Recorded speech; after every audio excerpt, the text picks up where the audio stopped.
ಕೇಂದ್ರ ಸರ್ಕಾರ ಹೇಳಿಲ್ಲ. ಹೇಗೆ ನೋಟಿಫೈ ಮಾಡ್ತಾರಂತ ಹೇಳಿಲ್ಲ. ಬೇಸ್ಡ್ ಆನ್ ಆಬ್ಜೆಕ್ಟಿವ್ ಪ್ಯಾರಾಮೀಟರ್ಸ್ ಅಂತ ಹೇಳಿದ್ದಾರೆ. ಆಬ್ಜೆಕ್ಟಿವ್ ಪ್ಯಾರಾಮೀಟರ್ಸ್ ಅಂತ ಏನು ಹೇಳಿಲ್ಲ. ಆದ್ರೆ ಆಕ್ಟ್ ಬರೋಕ್ಕಿಂತ ಮುಂಚೆ ಚರ್ಚೆ ಆಗಬೇಕು ರಾಜ್ಯ ಸರ್ಕಾರದ ಜೊತೆ, ಹೊರತು ಆಕ್ಟ್ ಬಂದ್ ಆದ್ಮೇಲೆ ಚರ್ಚೆ ಮಾಡೋದಿಲ್ಲ. ಸರ್ ಒಂದ್ ಸೆಕೆಂಡ್ ಕೈಂಡ್ಲಿ, ಯಾಕೆ ಮಾನ್ಯ ಮುಖ್ಯಮಂತ್ರಿಗಳು ಹೇಳ್ತಾ ಇದ್ದಾರೆ ಅಂದ್ರೆ, this act is been made mandatory, compulsory, 60-40 sharing.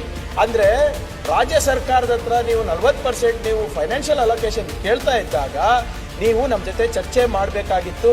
That is the federal structure, that is the article 258. ಚರ್ಚೆ ಮಾಡಿಲ್ಲ, ಕನ್ಸಲ್ಟೇಷನ್ ಆಗಿಲ್ಲ.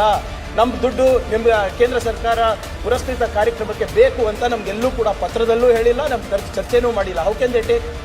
ಅಂಡ್ ಎಲ್ಲ ಆದ್ಮೇಲೆ ನೀವು ನಮ್ಗೆ ಚರ್ಚೆ ಕರಿತೀರಾ? ನೀವು ಆಕ್ಟ್ ಮಾಡಿದ್ದೀರಾ 48 ತಾಸದಲ್ಲಿ ಲೋಕಸಭಾ ರಾಜ್ಯಸಭಾದಲ್ಲಿ ಪಾಸ್ ಮಾಡಿಸ್ಬಿಟ್ಟು ಪ್ರೆಸಿಡೆಂಟ್ ಅವರ ಅಸೆಂಟ್ ಕೊಡ್ತೀರಾ? ಯಾರ ಜೊತೆ ಚರ್ಚೆ ಮಾಡಿದ್ದೀರಾ? ಆಮೇಲೆ ನೋಟಿಫಿಕೇಶನ್ ಏನಂತ ಆಗುತ್ತೆ? ಆಕ್ಟ್ ಅನುಮೋದನೆ ಆಗಿದೆಯಾ? ಪ್ರೆಸಿಡೆಂಟ್ ಅವರ ಅಸೆಂಟ್ ಆದ್ಮೇಲೆ ಆಯ್ತಲ್ಲ ಸರ್, ನೋಟಿಫಿಕೇಶನ್ ಬಾಕಿ ಇರೋದು ಸ್ಟೇಟ್ಸ್ ಜೊತೆ ಚರ್ಚೆ ಮಾಡೋದು.